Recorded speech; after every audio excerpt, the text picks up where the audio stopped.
and I'd like to welcome you to College Prep for You. This is a second season of a program we've designed here. It's on Channel 26 on Comcast. It's a program we've designed to help people in the Monterey County area learn about the processes of applying to school. We try to demystify some of these processes, take some of the anxiety out of it, and basically spread the word that this is a task that's important, but it's approachable, and we just sort of want to share the wealth and share some of the information. We're in our second season. We did 13 shows last year, and we're halfway through this season. This is the 8th show, and we've got 8 more through the spring. So we'd like you to keep dialed to us, and feel free to call in or email us some questions. We'll try to address those. But this program deals with choosing colleges. We're going to talk about the myths, the criteria, the rankings, and the matches that students should be making. We're right now just aligned with what our juniors are doing. We've been spending a lot of time with seniors. Now we've sort of turned our focus over to juniors, and with our last program, which had to do with sort of organizing and thinking and philosophically getting ready for college, that was really the first step that we devoted just to juniors. In prior programs, we've talked about standardized testing, financial aid, merit aid. We talked about the UC system and the Cal States. We talked about just getting the broad overview. We had a preview of the full year. We also had a taping of a panel discussion we had in our chapel during Parents Weekend, where we had 4 admissions officers and then 4 of our students. They asked a number of questions. It was sort of like an open season for our audience of about 200 people, juniors and seniors and their parents. So we're about halfway there. We're going to be very, very specific. Feel free to take some notes and get back with us. The whole goal is to inform you and let you know what we can find out and help in this process. Next week, or the next show, this will show for like 6 or 7 times in these next 2 weeks. This one today is live, and the next ones will be taped, obviously. The one we have in 2 weeks, which we'd like to invite to you also, is even a little bit more specific. It's called Getting Started. We're going to talk about the real nitty-gritty of getting the applications, pulling them apart, and really attacking that problem. So we want to get started today on this choosing colleges, how you go about this, and how you sort of narrow down those 4,500 choices that we have. We're fortunate today to have a guest. Sometimes I have guests, sometimes I have a little panel, sometimes I go it alone here, depending on how much information we have. But we're lucky enough to have a senior who's gone through it all. His name is Joey Gonzalez. Moved to us just a year or so ago. He lives in Carmel now, and he's got a nice array of colleges that he's applied to, and we're going to sort of pick his brain and ask Joey to comment on several of the things that I'm going to put up on the board with this PowerPoint. So before we get started with that PowerPoint, let's meet our guest here, Joey Gonzalez. Joey. Thank you, Mr. Miller. It's great to be here. Glad you could come over with us, and I'm looking forward to seeing what you're going to share with me today. First off, tell us about yourself. About you in school and academics. What kind of student are you? Okay. Well, my name is Joey Gonzalez. I am a 4-year Stevenson student, senior, 09. And what kind of a student? It's an interesting question. Studious, definitely. I try and be as hardworking as I can. Basically, I try to be the best student I can be. Mm-hmm. But determined, dedicated, I definitely have the motivation to move on to college. Stevenson's really been a great help with that. And tell us about your course load. Like I want to get to the college selection in a bit, but you're obviously a good student, and I would like to say every one of our students is like Joey, but that'd be a little bit of a stretch. Joey's obviously a great student and self-assured and confident, and he's going to be good in front of the camera here today. But he's a little unusual in that he's got a combination of really good grades and really good SATs, which translates into a healthy list of colleges. So what's your curriculum been like in 4 years? Well, how does it set you apart? Okay, I've definitely started off in the honors track. Particularly in math. My freshman year, I jumped into a sophomore honors class, mm-hmm. which has landed me in BC Calculus last year, and this year a new course at school, multivariable calculus. Oh, you're one of the pioneers then. I am one of the 6. Yes. So perhaps that'll translate into some college credit. Skip the first year of college math. Mm-hmm. But beside math, I've been in English honors courses ever since sophomore year. This year I'm in AP English, mm-hmm. a couple of other APs, AP History, AP Econ, Economics. And so you're going to end up with how many APs when you're finished? I want to say 8 overall. Okay, that's a pretty good number. I've mm-hmm. heard as many as some places 16, 17, yes. that's got to be deadly. But 8's a pretty good number. 10 or 12 can open some doors for schools. Yes. And then you've taken the AP exams with those, Yes, right? I have. Yeah, Yes. good. And scoring okay with those? Decently, yeah. Yeah. My math scores were pretty solid, 4 and 5. History has been relatively strong, 5s. Good, because unfortunately. our school normally does not do as well with history, just maybe the way we teach it or the approach, and there's so many things to know, but boy, if you get a 5 in history, that's a pretty good score. And did you back those up with SAT 2s and the similar topics? I did in U.S. history, since that was the one of the classes that I took last year as a junior. That's So really good to double yes. that up. You know, we've talked about that in prior shows with the standardized testing. You want to kill 2 birds with 1 stone. Exactly. You study the AP and then you take the SAT and so forth. So you've done 2 of the really good things. You've taken hard classes, AP classes, and then you're also doing the AP exams and all of the hard tests, the SATs and so forth. So you're doing what you should do, and apparently you've gotten some results they're going to help you a bit. Yes. You know, as well. Hope so. What's been your toughest class? My toughest class, probably BC Calculus Yeah. last year. Last year. Yes. Harder than the multivariable this year? Multivariable it's a different beast. It's based off of BC Calculus in Yeah. a way. So in that sense, it's been a bit easier. I've had the foundation already. BC Calculus, I was thrown to the wolves, tried to fend for myself. Yeah. It was a fantastic experience, though. Mr. Snuda, my Great teacher, teacher, yeah. wrote one of my college recommendation forms. And he's also a great college counselor as Yes. well. The reason we're dwelling on this math so much is that, and I pointed this out in prior programs, is that the number one indicator for predictor of college success is not your name, where you're from, being an athlete, what school you went to, none of those things. The number one predictor that you can go to the bank on every year is if a student gets through calculus in high school. They always have the best results in terms of both getting into colleges and then graduating in 4 years. So you've not only gone to calculus, you did BC Calculus as a junior, multivariable as a senior. So that just proves you've got the think tank up here to make things work. Okay, so you've been fairly accomplished as a student, and you've taken on a healthy list of schools. What might be some of those schools that you could share with us?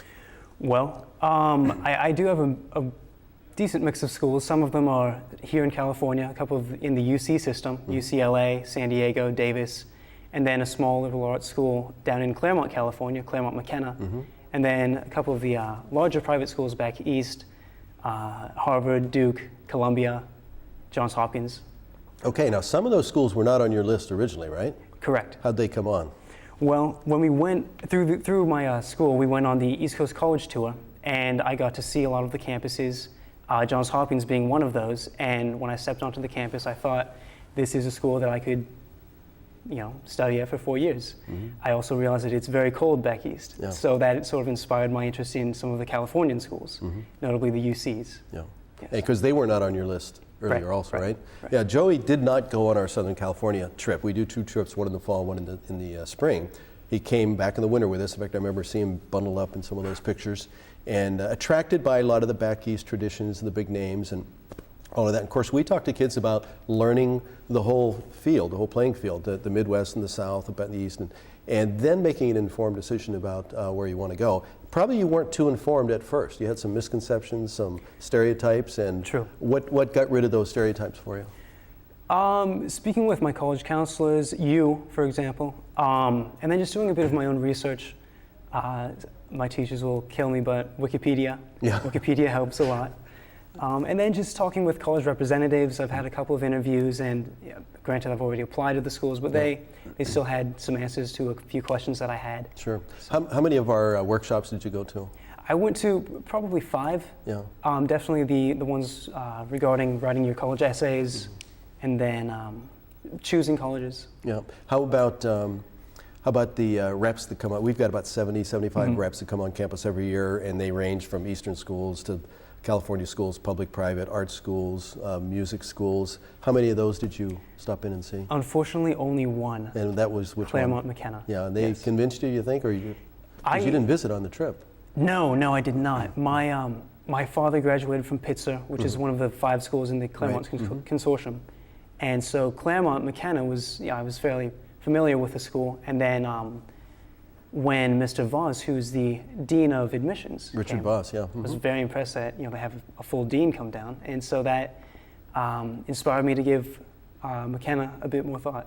Yeah, well, I'll share that with them next time I see them, because we only have about 5 bigwigs. The deans, the guys who make the decisions come. A guy from Middlebury comes, Richard Voss, just maybe 4 or 5. So it's a pretty big deal, and they like us a great deal too, which also is a way to help you get into school.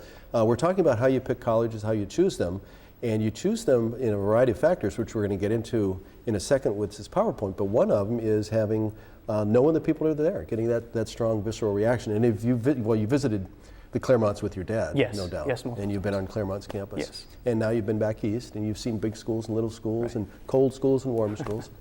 How about the influence of your parents? Any pressure there? They've been pretty relaxed with the whole thing. They really want me to choose a school for me.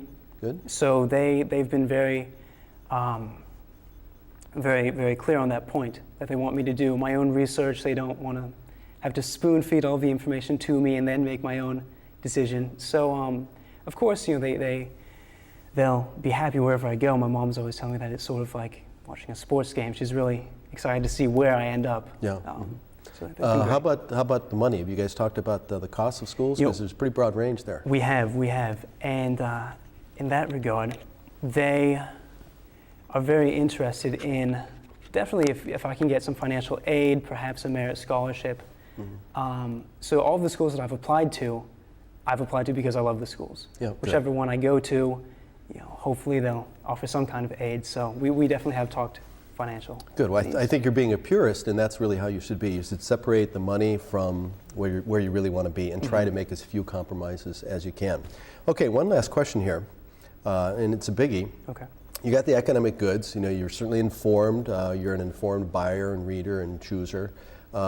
What do you have to provide to sell them? Like, why should they pick you to be on their campus outside of your academics, which is pretty easy to measure? Right. They can tell that most of the places you've applied to, you can get in, you can do the work, but why should they pick you and deny 10 or 12 other people? What do you do at Stevenson that makes you special? Well, I am involved at school. I am part of the touring program at school.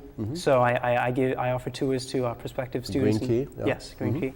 I'm in the community forum class, which is, as you know, senior members who sort of mentor freshmen. So I'm pretty deeply embedded into the school infrastructure in that sense. Part of the community and part of the leadership, real leadership. A lot of people say that they're leaders and it looks good on paper, but if you're a part of community forum, you're teaching freshmen Exactly. every few days, all throughout the year with a curriculum, and it's like you're a teacher. Yes. So that's a pretty big jump. And then what the colleges see is they see that, hey, here's somebody who can do something. And so Green Key's a big thing, senior forum's a big thing. How about any other outside activities, sports, drama, things like that? This year, I'm actually in charge of the rock climbing program at school. I'm helping Mr. McCormick out with that. And so it's sort of my job to recruit students to climb, try and get a climbing team going so we can compete with other schools, things like that. And then outside of school, I volunteer at the hospital, CHOMP. And what's that have to do with your long-term goals? Well, I do hope to be a doctor. Yeah. Thank you for asking. And so it's just sort of been my thought that if I can spend some time in a hospital, get my feel for it, then it might help me out in the long run. And have you shadowed some doctors a little bit? I have, most notably my dad. He's a doctor, so I hang out with him as much as I can. Yeah, good. Well, it sounds like you're on the right road. Sort of the ideal way to go about things, and the reason I pick some of these students is because they're pretty good models and they've done the right things and they've had the resources and the support to do them, so they can be a good role model for people to pattern themselves after. Speaking of that, who have you looked after? Like what seniors, what older people, what alums have influenced the way you've gone about this process? Gosh, well, a couple of my friends last year, they have been ecstatically happy with the choices that they've made in colleges. Notably Wesley Stratford. Yeah. And she's at Amherst. Yeah. Exactly. And were you with us when we visited Amherst? Yes, yes I was. So we were in that part of the tour together. I got to see her for a second. Yeah. So, I mean, unfortunately I didn't apply there, but she definitely opened my eyes to the smaller liberal arts schools. Yeah. Good. Well, let's get started then. You've met our guest, and obviously he's got some credentials that can help us. This is what we're going to talk about today. The self-assessment, learning about yourself, and basically there's two parts to this process. You know about yourself through a variety of tests and documents and talking to people so that you can market yourself. Now that sounds awful, but basically It's a two-way street. They market to you, you market to them, and then hopefully we have a meeting of the minds where you get this good match. So we're going to talk about self-assessments and then a variety of other considerations, and we'll go into those in detail. Big thing is school size and a variety of different types of schools, and Joey's got some of those covered. Basically, how many applications should you be choosing? The selectivity certainly is going to dictate a lot of your choices, and I'm going to provide some typical application ranges for you so you can see what we're talking about. And this is where your counselor, other people who are more experienced can help you, that basically you've got a blank wall and you really don't know much what's going on, and you really shouldn't. So you need to go to people who've gone through this experience where you can see some charts, see some data, so you can get these matches for you. We're also going to talk about picking the wrong schools, and a lot of people do that probably more often than should be. And then we're going to finish up with some final advice. Some final advice I'm going to give to you that's good for everybody, but then Joey's going to tell you some things that I'm not quite sure what he's got in mind, but I'm sure he's got some little tidbits of wisdom for you. Okay, starting out with the self-assessment. To get to know yourself, you should probably just sit down and list things about your strengths, your basic characteristics, who you are, what you do well, what you do poorly, the goals, all those sorts of things. Put them in order, because you're going to have to match those things up with the type of school that you're going to see. So you have to really know yourself pretty well. One way you can go about this, picking schools and also knowing about yourself, is use these things called Simon's cards. Basically, there are two different colored sets of cards, and you can make these up, and you write down certain characteristics. One would be characteristics. One way you could do it is the characteristics of yourself, your strengths. You're flexible, you're quick on your feet, you get along with people, you don't mind working hard, all those things, strengths and weaknesses. And line those up and have somebody else do that with you. So you have two people lining these up, and you can see where there's a cross match, and usually things are right when there's that cross match. Probably a more valuable thing is to use these Simon's cards for picking out colleges, and I'll show you here in a second what that looked like. There's a set for you and a set for your parents, and they're all preset. I mean, they're things like, size in a city, out of a city, liberal arts school, university, costs lots of money, doesn't cost much money. They've got big time sports, all these different characteristics, and then you arrange them in order separately from your parents, and then you pull the towel away and you can see what the rank looks like. So you can either brainstorm this, you can use cards, but you can do it in a very methodical way to come up with these lists. Then you want to compare your list with the parents' list. Obviously, the parents need to be involved and share some of those things, because in most cases they're going to be paying some of the freight. And then I think you need to talk about what we call deal breakers or non-negotiables. And let me ask Joey about this. Did you sit down with your parents in a very methodical way about what you want, what they want? We did. We mostly with my dad, because he does a lot of college research for himself. Yeah, and he's been to a lot of my workshops. Oh, yeah. Your mom's been there, I think, maybe a couple of once or times, twice. yes, Yeah. I believe so. Mm-hmm. But we did try and map out what kind of school I'd be interested in, the size, the location, things like that. Yeah. Okay, for you, well, let me share for me. If I was going to a school again, these would be my deal breakers.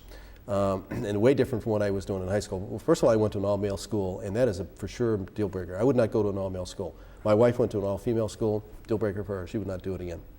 I'd probably want to be in California, probably not far from the ocean, those sorts of things. For me, if it had fraternities or not, I wouldn't care, so that's not a deal breaker. Probably have to be the level of sports where I felt like I could play. That was a deal breaker for me. That's one of the main things that determined my school. How about for you? What were your deal breakers? I didn't have too many in the sense of location, size, students there. I suppose it boiled down to my own interests. Yeah. In medicine, if they had a strong science curriculum, pre-med program, that those were, more or less deal breakers for me. Yeah. So you put it more of a positive light. What they have to have that I have rather than not have. Did you do some real good research in terms of finding out their success with med school applications? I did, especially on some of the tours that I took. A lot of the representatives would talk about how they had an 80% acceptance rate for their pre-med students, which was fantastic. Well, let me give you a little warning, and I tell this to all of our students because I've been on lots of these tours. In fact, we were doing one of the same things with our son who was interested in becoming a doctor. And remember, we were at Pomona, and we asked him, well, what's your percentage of kids getting into med school? They said, 100% last year. And I thought, oh boy, this is a really good place.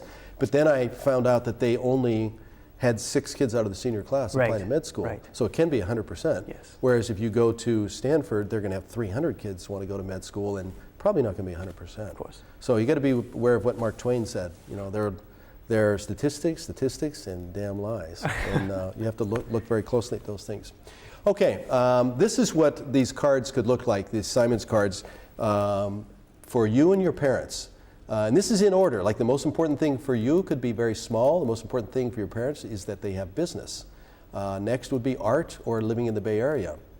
Next is being in the city or back east for you, and being in a public school for the parents. Next would be a private school for you and Greek life for your parents. And lastly, living off campus for you and a large campus for your parents. So you can see that those things do not line up, do they? You guys both differ in the hierarchy and also in the qualities. So that's where you need to have a conversation with your parents or do a little bit of compromising. But these are some of the things you have to do methodically to work out the program. Okay, some deal breakers. We talked about those. What can some of those be? Living close to the mountains, being close to the ocean. Obviously, you can't have both of those things, can you? Being far away from home. In fact, I've known some students who've drawn a circle around where they live, and the circle is 400 miles, and they block that out, and they will not apply to any school that's in 400 miles of their home. Obviously, want to get away from their parents. I must have Division I sports, obviously a deal breaker for big-time athletes. For me, it was no single-sex college, business major, have to have it or can't have it, club lacrosse, these sorts of things. So it's a little bit different for everybody, but you have to identify your deal breaker, or what I would say in a positive vein, your non-negotiables. They must have this or they can't have that. Okay, some other considerations to look for. Reputation is a big thing with probably too many people with too many parents. And we talk about a big reputation. Everybody knows Harvard. A lot of people know Berkeley and UCLA, the Ivy League, Stanford. And that's not how you should shop for a school. Like, you don't want to buy an SUV if you're going to be in a little mountain winding race. You want to get a little sports car. So, find out who you are, what you need, and don't shop by the name. And tell me you didn't do that now. I hope you didn't do that. I hope not. Yeah. Even though it may be for you, a big brand name place might be the good thing, but just because of the brand name, don't go there. Example for film, if you want to be a film major, you've got a pretty short little list. It's got to be like the LMUs and USCs and Syracuse, Miami. So that can be a topic for you. Another one could be athletics. Big schools like the Big Ten, the Pac-10, the Atlantic Coast Conference. You're going to shop around for that experience, and you can't have those at the small little schools. Some people say right up front, I want to go to a great social life place, so I'm going to look at Santa Barbara, I'm going to look at San Diego State, I'm going to apply to Arizona and Colorado, Chico State. Everybody's got these reputations of being party places, and as long as you're up front with yourself and you're saying, well, this is what I'm going to be and what I'm going to do, and your parents go along with that, that's a major consideration. Okay, some other things to consider. Intensity. This is maybe possibly the most important when you don't think about or you don't know about. Am I willing to go to one of these real cracker places? You're beat up, you're feeling like chopped liver, everybody's smarter than you, everybody's got these horrendous scores, they're willing to spend 4 or 5 hours late at night, they don't go to parties. These are some schools that are like that. Swarthmore, Johns Hopkins, Caltech, MIT, Chicago. Those are some really tough places. If you could get in there, do you want to do that? Did you consider that?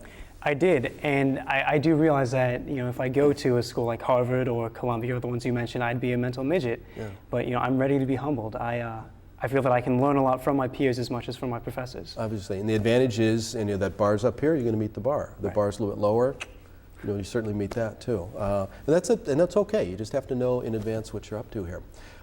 You might consider programs in your field. Obviously, if you want to be a doctor, everybody has pre-med, but to differing degrees and levels of intensity. You can do pre-med, it's just taking a matter of some sciences, maths, having an advisor, getting some guidance. And always the big name places aren't necessarily the best for pre-med. And I'll point some daggers here and point some fingers. Stanford is a great place, but they do not have great pre-med. And I know this from firsthand experience with our faculty, people we've had as students.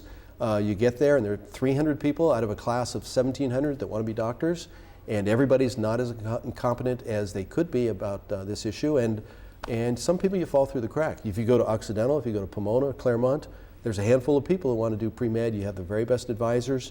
So the money might be better spent going to one of those smaller places for pre-med or some of those specific programs.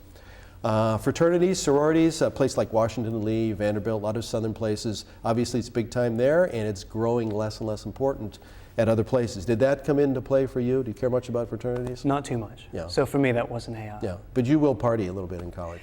Don't tell my parents that. Yeah. Bumper sticker value. A lot of people like to brag and talk at the cocktail parties. Well, my son got in here, my daughter got in there. Hopefully that's like the the reputation, the name brand thing, and that should not be driving your discussion. And for sure, it's a sure turnoff for other people. And frankly, it's no guarantee of success. All the data tells us that people who graduate from those schools have a leg up for their first job. After that, really doesn't matter. So you want to forget where you've applied to school, you want to forget your GPA, you want to forget your class rank, SATs. Forget about those after you graduate from high school, because nobody cares really. Some other things to think about, considerations. What are your do you want to go to a place where you have lots of options or where you have a real strict focus? If you're going to be an engineer, there's going to be a real strict focus on taking engineer type things right from the get-go.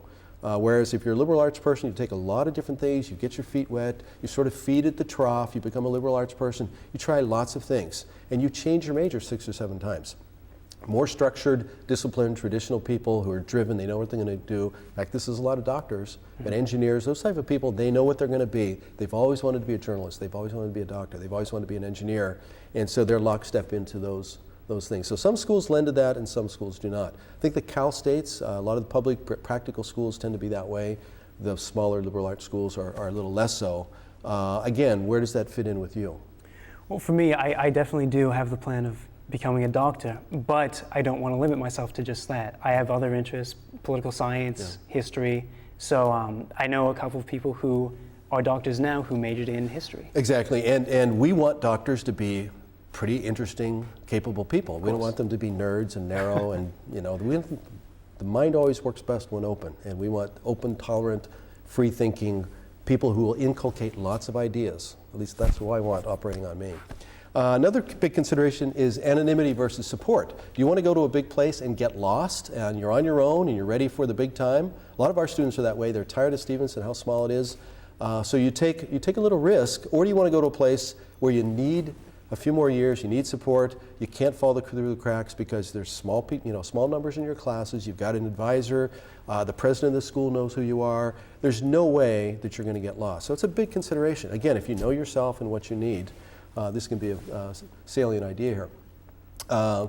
Big distinction, liberal arts education versus a science or engineering education. We've alluded to that. Liberal arts, you're preparing for life. You become a problem solver, a creative thinker, you're organized, you can write, you can think, you can lead people, you're open, you try lots of different things. And then when you graduate, you're ready to really learn you can go to an MBA or doctor or teacher, lawyer, judge. You have a whole career and you're going to change several times. You will always land on your feet as a broadly prepared liberal arts person. Whereas if you study just science or just engineering, or if you get an education more so in Canada, the UK, Australia, Europe, they're really focused. They take these O levels and A levels, and you study 1 or 2 things, you don't get this broad education. I don't think they're quite as prepared. That's another thing you've got to decide. And sounds like you want to blend a little bit of the both. I do, Yeah.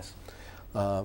Another issue is obviously where you want to spend your time. You're going to try some new things back east. You like it comfortable here in the West.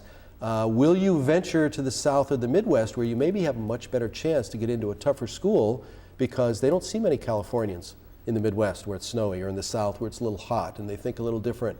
So I always urge kids, try something new, go and see what it's like to be provincial and traditional back east, a lot of people, a lot of smoking in the winter and all that stuff, and then come to grad school out in California. I tried to get my kids to do that, of course they didn't. I'm like the plumber with the leaky faucet. Kids don't listen to me, and they started out and they did the opposite. They went to California, went back east for other things. So you're going to take that risk though, right? I am. Yeah, yes. except for the South and the Midwest. Correct. Yeah, well, you got the South a little bit with Duke, I guess. Slightly, yeah. All right, another thing, a lot of considerations here.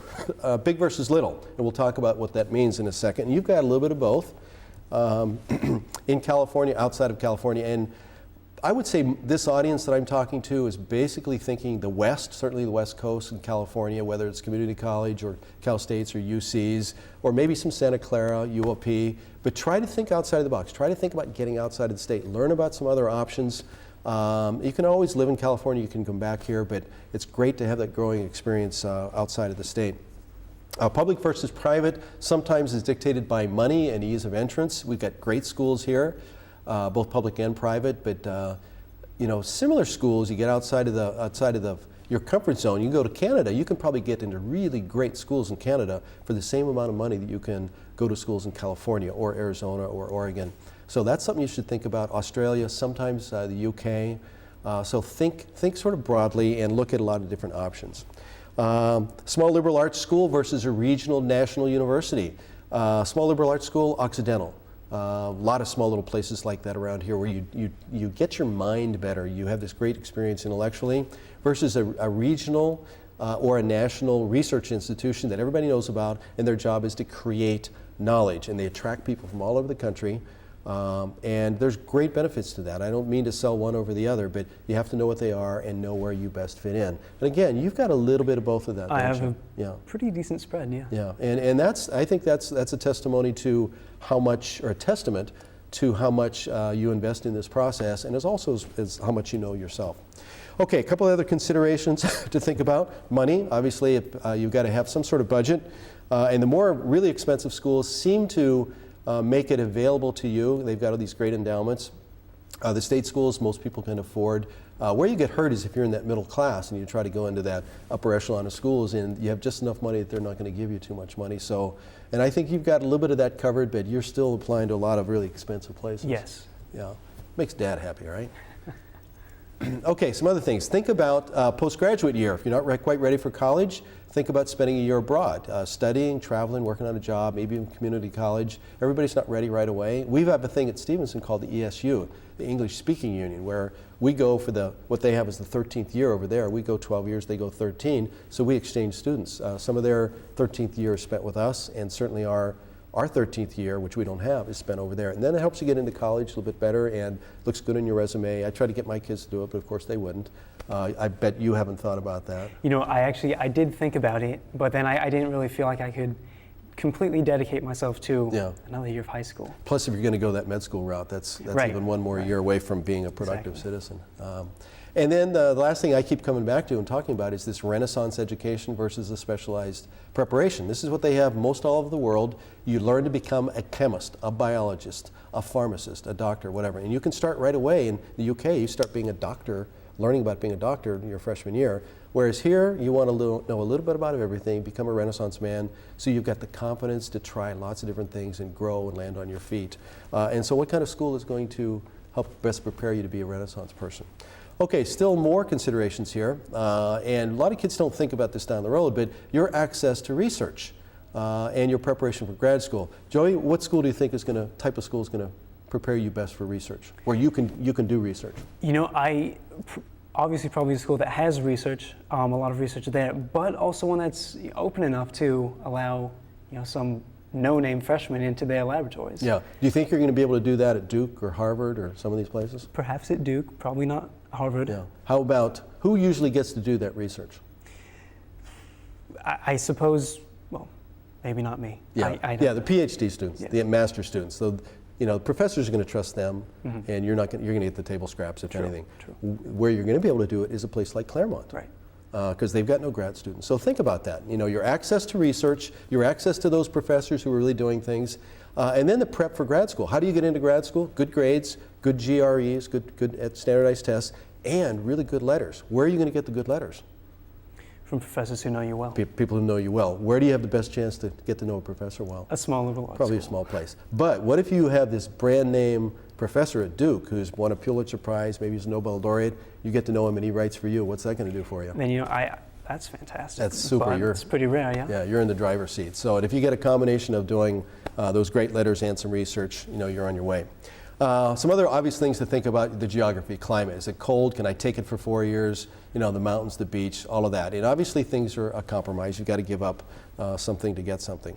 Accessibility to professors, we talked about that. Sarah Lawrence, I've been to a lot of places. Sarah Lawrence is par excellence. Nobody is close to them. Every 10 days you meet with every one of your teachers. Just like you meet with your advisor. We're going to have advisory tomorrow. They meet with every teacher that they have. It's fantastic. It's fantastic. And you can't do that on most schools, but it's one of their values that they believe in. Just like they don't have grades, they do this instead. City locale, you wouldn't catch me going to NYU or George Washington or Boston University. Couldn't pay me to do that. I'm just not a city guy, but you've got some schools that are in cities. I do. I've never lived in a big city before, so the allure of that sort of, it's caught me in a way. Columbia.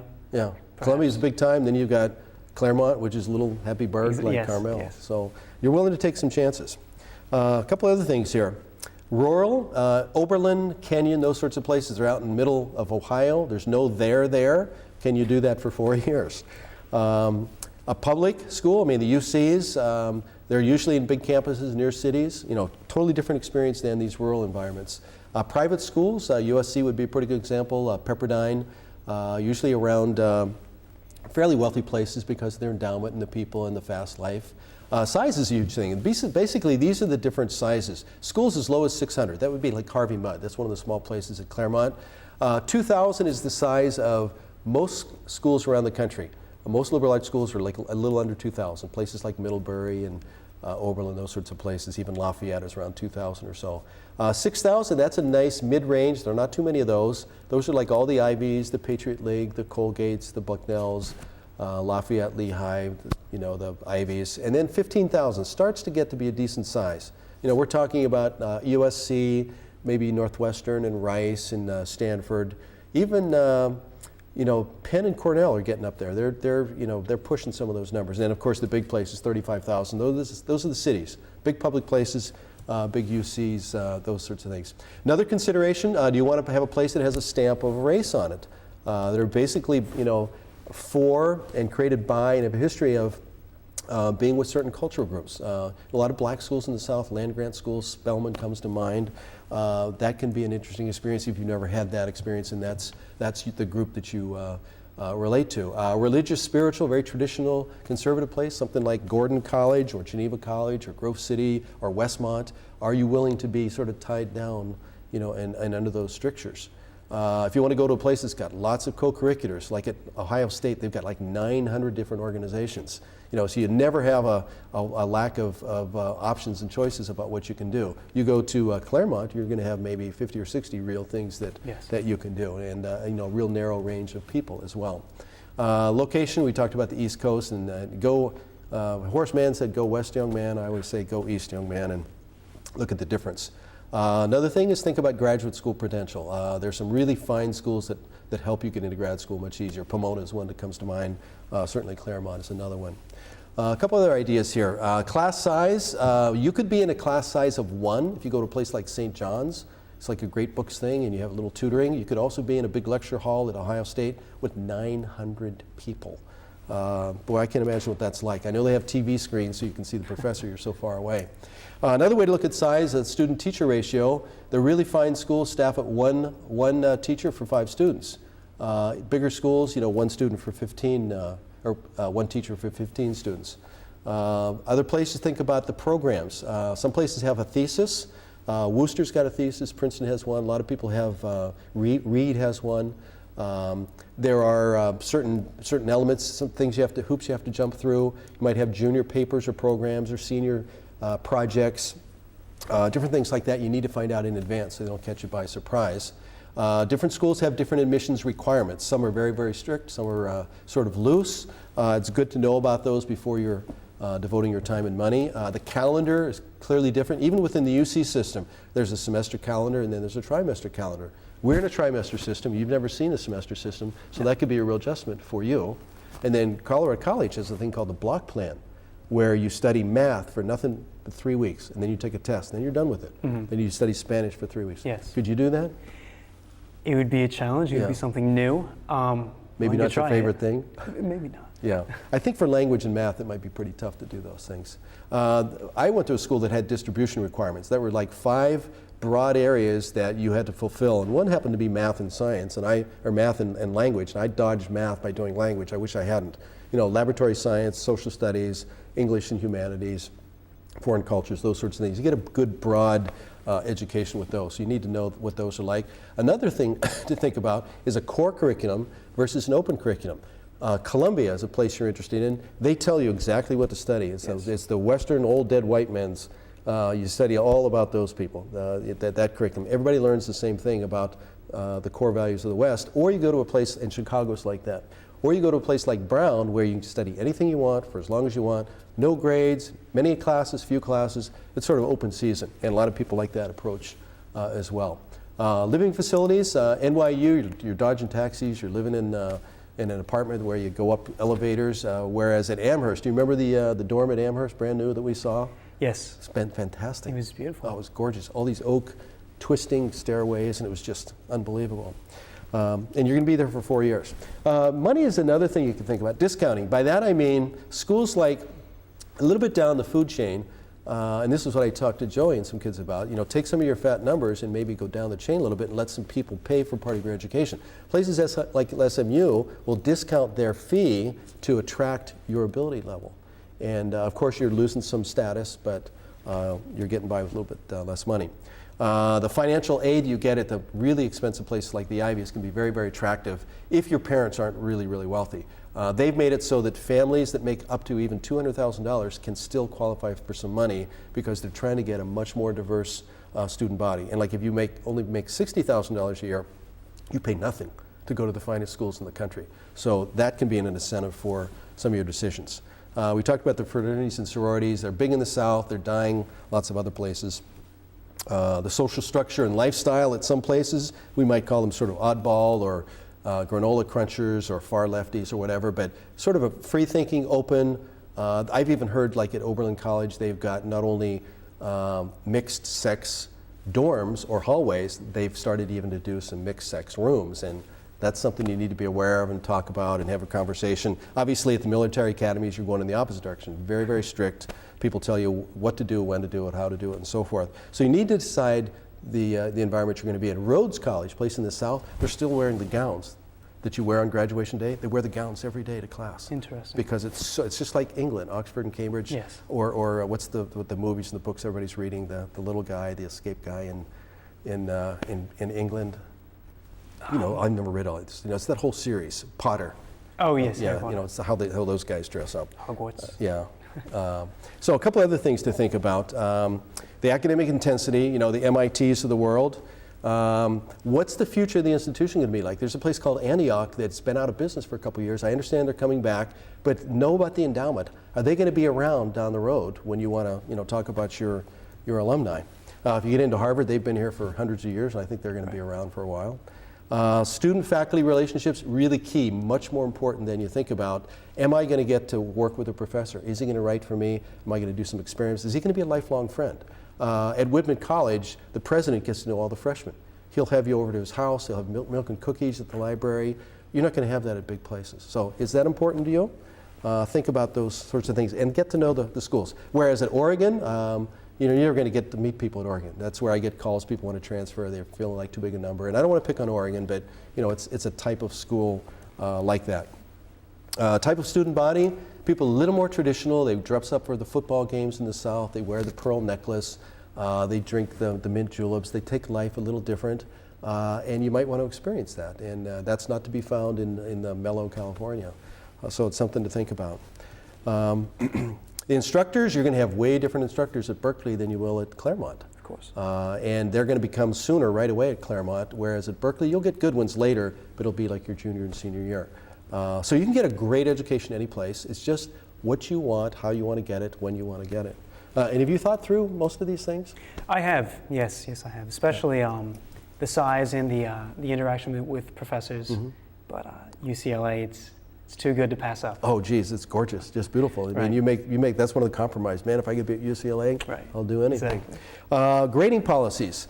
UCSC has been known for years as you know, the Hippieville and no grades and this, that, and the other thing. And they do grade narratives, but they do grades now to get into grad school. Brown is gradeless. Sarah Lawrence, they just do things differently than grades. Some people are uncomfortable with that. You might want to choose a place based on student services. University of Arizona has a really great program for learning difference kids called the SALT program, Strategic Learning Strategies. Pay a little bit of extra money, but it's really super if you have those special needs. And everybody doesn't have that. Like if you're that kind of kid, you're way better off at Arizona than you are at the Harvards of the world. The reputation of the school, again, that's a personal decision. How much does that matter to you? What are you willing to give up? Okay, talking about school size, just to give you some examples here. Some small schools, 250 to 500 in your freshman class. It's under 2,000. These are places like Occidental and some of the Claremonts you're looking at, Whitman, Wheaton. Medium-sized schools, 650 in a class. That could be like Rice, all the way up to 1,500. Santa Clara, someplace like that. But usually around 5,000 on campus, the Ivies, those are medium-sized schools. Not many of those. Moderate size, 1,200 to 2,000 in a class. You're getting a little bit bigger here, Division I places. Miami, Tulane, USC, SMU. You don't have quite as many of those. I guess, of course, the Ivies, I guess. Yes. You're right there, yeah. Large schools, these are the cities. All the big public schools, and then you have the private schools like Boston University, NYU, Syracuse, and so forth. Just huge places. You never get to see the same people, every day. I mean, you're always meeting people on the last day of graduation you've never seen before. Now, what are some issues with the school size? One, you're going to compromise whether you're big or little. You're going to give something up, and you need to know what those are. Benefits of large schools, I'll give you one, then you give one. Okay, you start out. UCLA. No, what's the benefit of UCLA? Oh, I'm sorry. You get to meet new people every day. And new people every day. You don't get tired. You can study all sorts of important things, esoteric things they don't have at small schools. What else? It's in a large city. Big city, usually a big city. Big time sports. Yes. All sorts of options. Really wonderful. How about some drawbacks in large places? I suppose you don't get to know your professors very well. Yeah, we've talked about some of Yes. those. All right, and you can make a list for both sides of schools. Like if we want to go the benefits of a small place, I think we've talked about those, and there are obviously some negatives. What would be a negative of a small place? I guess you could probably feel a bit locked in. Then it's maybe perhaps too small. Yeah, and if you find something you really want to do, then you probably have to leave the college and go elsewhere. So again, just think about those advantages and disadvantages. Okay, the types of schools. A liberal arts school like Occidental Canyon, I think it prepares you for life. I think a big-time university like Penn State, Arizona, you can study a broad range of things, and there's great networking that are going to serve you down the line. Everybody knows if you've gone to Penn State, they know where it is, they know what it's about, they recognize how great it is. Same thing with these national reputation places. A lot of the places you've applied to, the Penns, the Notre Dames, there's this underground network, this subway, the Fighting Irish Subway Group. Specialized schools, RPI, that's Rensselaer Polytechnical Institute, Parsons, the Military Academy, Caltech. That's a narrow education, but you really get cut to the core quickly in terms of how that's going to help you with your life, whether it's being an officer for a career, an artist, a musician, specialized thing. And you don't have those things yet. No, You'll do that a little bit later in grad school. Okay, some other advantages and disadvantages. If you're going to go to engineering, you want to pick these sort of high-profile places, but it gets you ready for a certain type of life, a certain way of thinking, and it really can help you down the road. Like engineers, everybody loves engineers. They like them in biz school, in med school, just a good way of thinking. So it's always not a bad thing to have. There are some schools that I call pre-wealth schools, and Claremont's one of those, Stanford's one. People tend to make lots of money because they're creative, they get lots of ideas, they invent things, they go to biz school, they become entrepreneurs, all those sorts of things. And some schools do a little bit better job preparing you for that. The UCs are good for everything. You just have to find the right one for your abilities. And then the Cal States, much more practical, utilitarian. You want to get out and take care of things and do things in a hurry. Okay, how many applications? How many do you have? I had a grand total of 9 schools. 9, that's Yes. about right. Yes. You're probably a little imbalanced, though. I mean, you're supposed to have really 3 tough ones, 3 middle ones, 3 easy ones. I think I have more tough ones than easy ones. You got more yes. tough ones, yeah. So you're a little, off the plane here. So 6, 9, or 12. You get more than 12, and then you've got some special cases.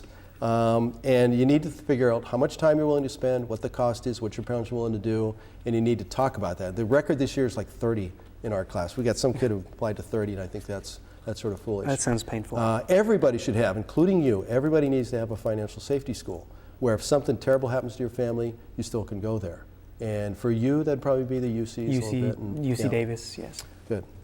Okay, how many apps? This is how it should go.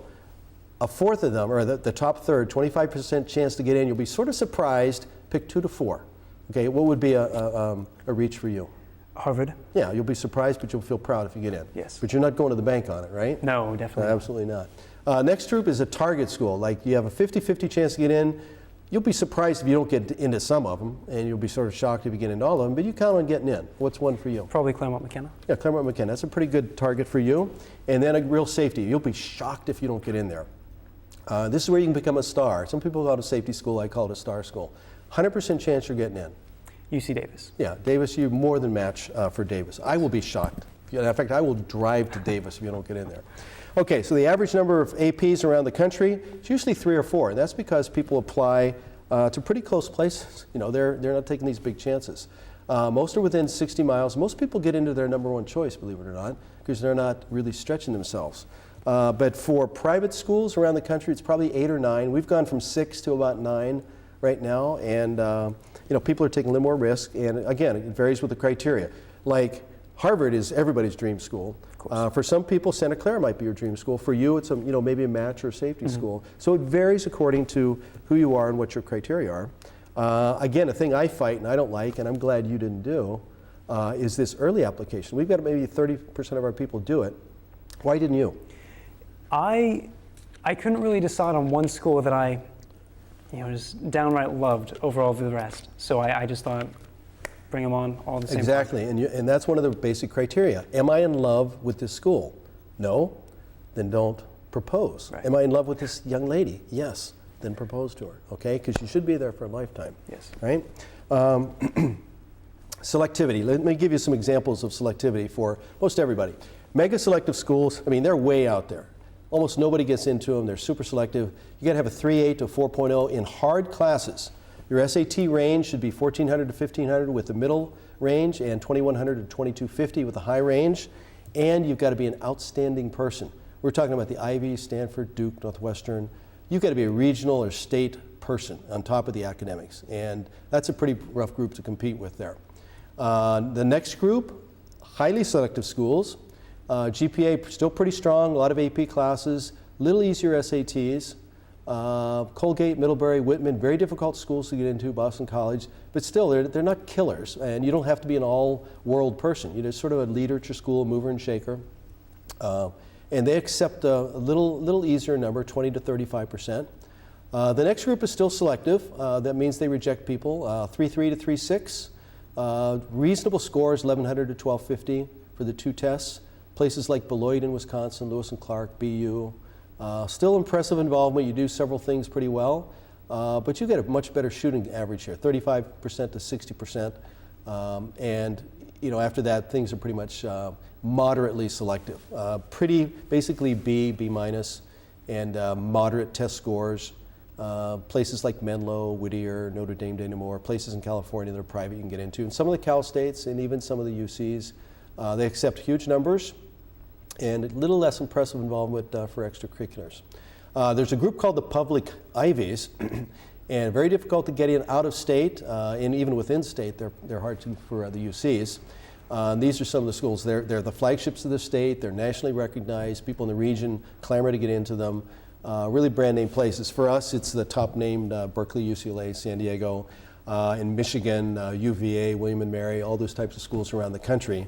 And do you have any of those? I don't remember you've got any of those public Ivies. Well, you have the UCs. I do. Yeah. Beside those, no. Okay, looking at California public selectivity, just so you know where you might fit into. The top dogs are Berkeley, UCLA, and UCSD. I mean, they're just really hard to get into as public institutions. This is what you have, pretty good grade point average, pretty good scores. The next range, Davis, Santa Barbara, and Irvine. A little easier GPA, a little softer SATs. The acceptance rate's a little bit fatter, 40, 50%. And then the easiest group, Riverside, Santa Cruz, and Merced. They're taking 65% and more, 3.3, 3.5, 1300s are fine. And then the Cal State, and it's hard to talk about the Cal States because they've got this floating scale. The higher your SAT, the lower your GPA, but there is a place for you in the Cal State system. C's are better, and if you're in the top 10, 12% in California, there's a place for you in the UC system. Might not be where you want to be, but there's a spot for you. Typical ranges for the UCs, just to give a look. Reach schools would be Berkeley and UCLA. Target schools, maybe Santa Barbara, Davis, and then the safety schools, Santa Cruz and Riverside. Typical range at a large research institution, public Ivies and private schools, Michigan, Berkeley, and NYU. Middle range, Boston University, Syracuse.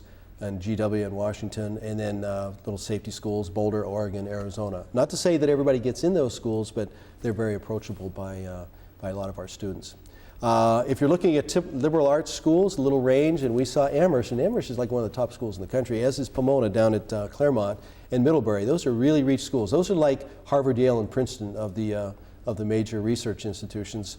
Target schools similar in size would be Colby and Trinity and Kenyon. And then STAR or safety schools would be Pitzer, Dickinson in Pennsylvania, Occidental down south.